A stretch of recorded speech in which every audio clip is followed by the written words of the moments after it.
I am writing this urgent message because I was once a witch. I lived by the stars as an astrologer and numerologist, casting horoscopes and spells. I lived in the mysterious and shadowy realm of the occult. By means of spells and magic, I was able to invoke the powers of the controlling unknown and fly upon the night winds, transcending the astral plane. Halloween was my favorite time of year, and I was intrigued and absorbed in the realm of Wiccan witchcraft. All this was happening in the decade of the 60s, when witchcraft was just starting to come out of the broom closet. It was during that decade of the 60s, in the year of 66, that a woman named J.K. Rowling was born.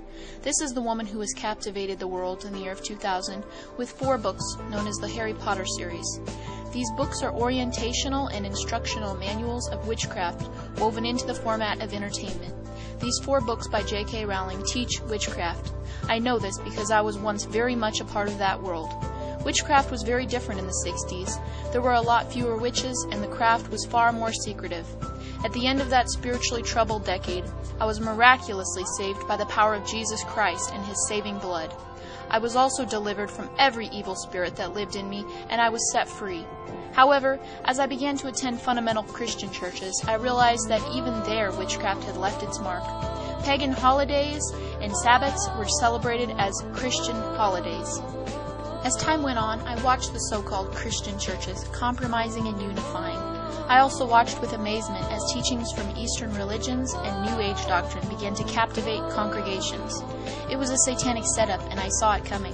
Illuministic conspirators were bringing forth a one-world religion with a cleverly concealed element of occultism interwoven in its teachings. In order to succeed in bringing witchcraft to the world and thus complete satanic control, an entire generation would have to be induced and taught to think like witches, talk like witches, dress like witches, and act like witches. The occult songs of the 60s launched the Luciferian project of capturing the minds of an entire generation.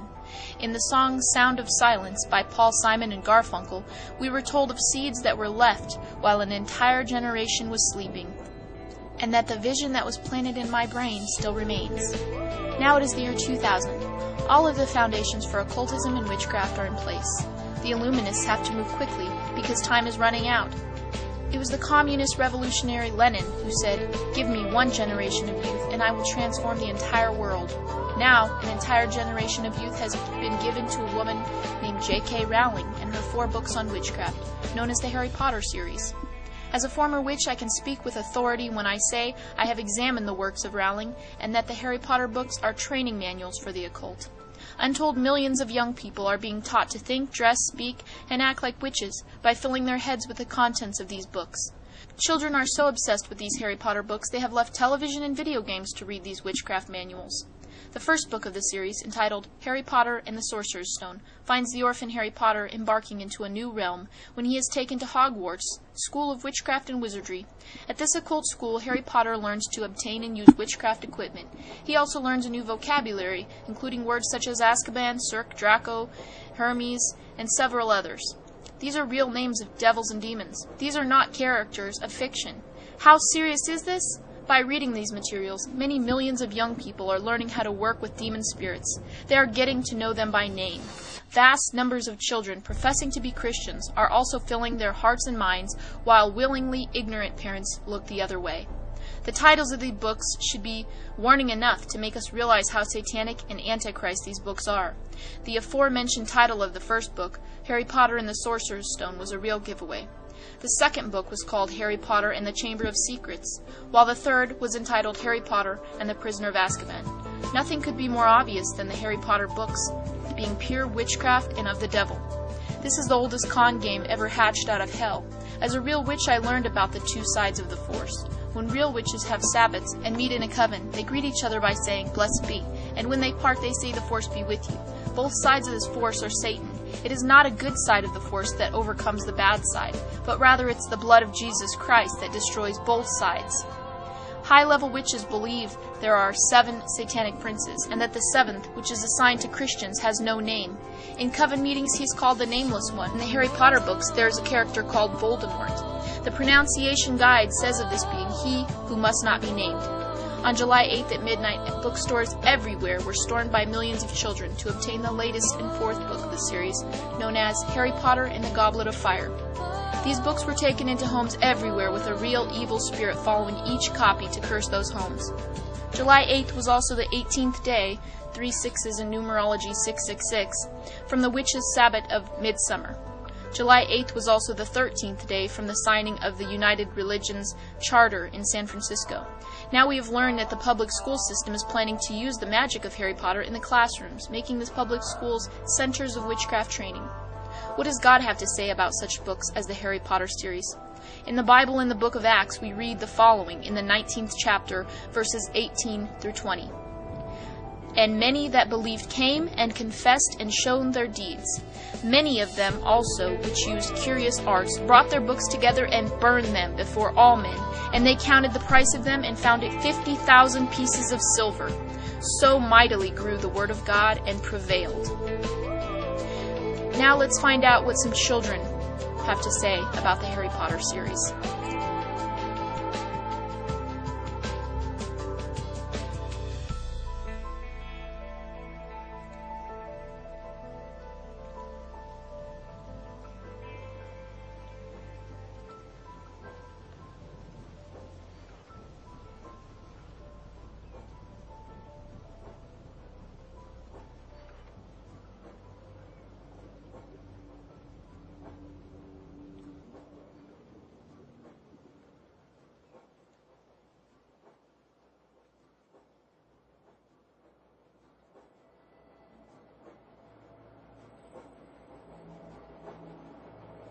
These are some comments from young readers of the Harry Potter Wizard books, quoted on a new video by Jeremiah Films.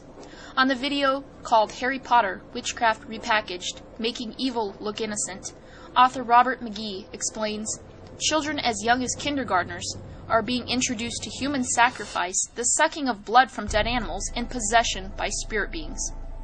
Courts have banned the teaching of Christianity in public schools, but Wicca, which is recognized by the U.S. courts as a religion and given tax-exempt status by the IRS, is taught freely.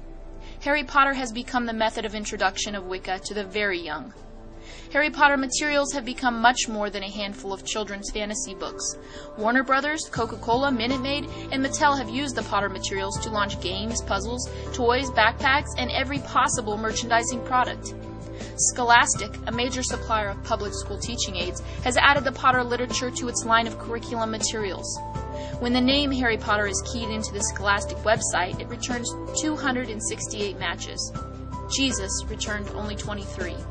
Once introduced to the world of wizards, spells, and dark arts, readers of Harry Potter can advance their knowledge and skills in witchcraft and paganism by viewing hundreds of websites available on the internet. Or they can purchase more books on the subject from the well-stocked Wiccan sections in local bookstores.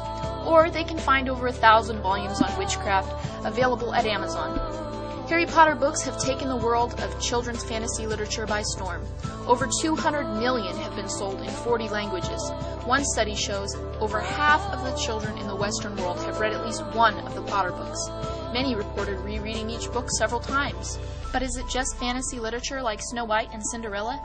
In the Harry Potter video, cult expert Carol Mastracciano points out that in the older stories, evil never prevails.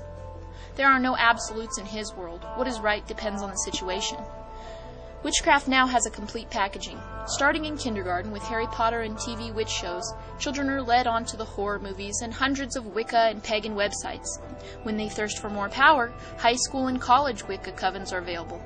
And in the adult world, corporations are now hiring New Age practitioners to provide seminars and sensitivity training, stress relief, and self-improvement for employees. Former Satanist William Snowlubin points out in his book, Wicca, Satan's Little White Lie, that I finally learned in the most graphic fashion imaginable that the difference between witchcraft or Wicca and Satanism is actually non-existent. Before he was saved, he found himself cruising the streets looking for a lone female to assault, not for sex, but to drink her blood. The bottom line is a hunger for power. Harry Potter and the rest of witchcraft promises that power, but in the end they discover that Satan is really in charge of the power and only uses it like cheese in a mousetrap. Harry Potter provides a basic initiation into witchcraft for a whole new generation. Imagine what the world will look like when they grow up. Millions of American school children have a new subject in the school: witchcraft. Through the Harry Potter series, the ancient occult religion of Wicca is being introduced to almost every public school in America. Scholastic, the largest publisher of children's books in the world, is supplying Harry Potter materials to millions of school children.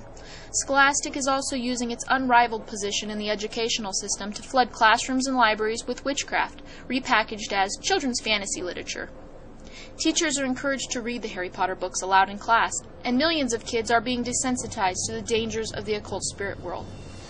Through Harry's World of Sorcery, they are learning what tools today's witches and pagans use: supernatural imagination, spiritual concentration, wands, brooms, spells, and curses.